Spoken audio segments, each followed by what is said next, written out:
Queremos convidar a todos para refletirmos sobre a síndrome de pânico e termos uma visão mais ampla, uma visão médico-espírita, para que nós possamos conviver e auxiliarmos a todos aqueles que necessitam do apoio, do amparo.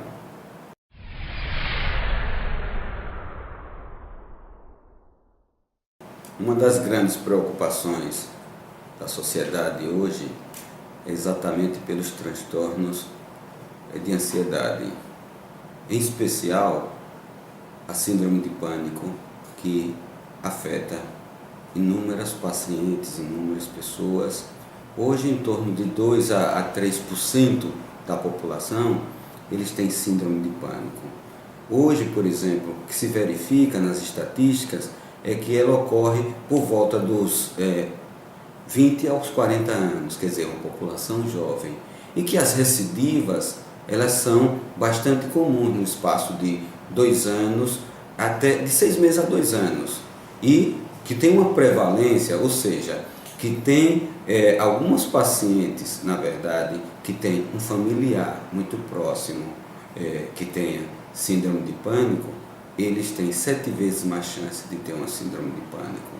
que se trata exatamente de um transtorno inesperado, um transtorno de ansiedade inesperado, que muitas vezes não tem uma causa específica que justifique aquela manifestação, uma manifestação muitas vezes de ansiedade, de medo, de pavor, de um suor frio, de falta de ar, de um ataque cardíaco, ou seja, uma aceleração do coração, uma impressão, uma iminência de desmaio, uma sensação de desmaio, uma sensação de morte iminente. E isso, por exemplo, pode ocorrer em qualquer lugar, em qualquer situação, em qualquer circunstância, o que, na verdade, termina afetando, termina acarretando alterações, por exemplo, na vida da pessoa.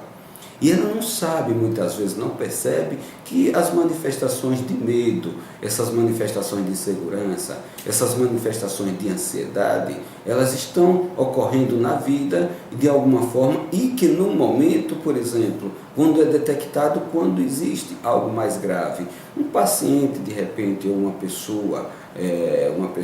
que está dirigindo e sem motivo nenhum tem toda essa síndrome de pânico e às vezes causa transtorno no volante, causa transtorno, por exemplo, no tráfego, tem necessidade de sair e às vezes até nem consegue sair mesmo do carro que estava dirigindo. Então é algo que precisa ser visto com cuidado, ser visto, por exemplo,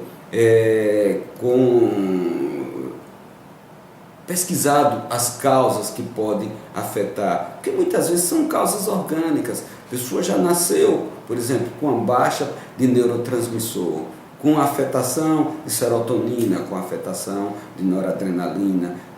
uma modificação, que isso vai se manifestar. Outras vezes são causas, na verdade, causas emocionais, onde a própria conduta na vida vai fazer com que a pessoa tenha uma afetação, uma manifestação que não sabia, por exemplo, não estava lidando muito bem e não valorizava. Então ela se manifesta de alguma forma,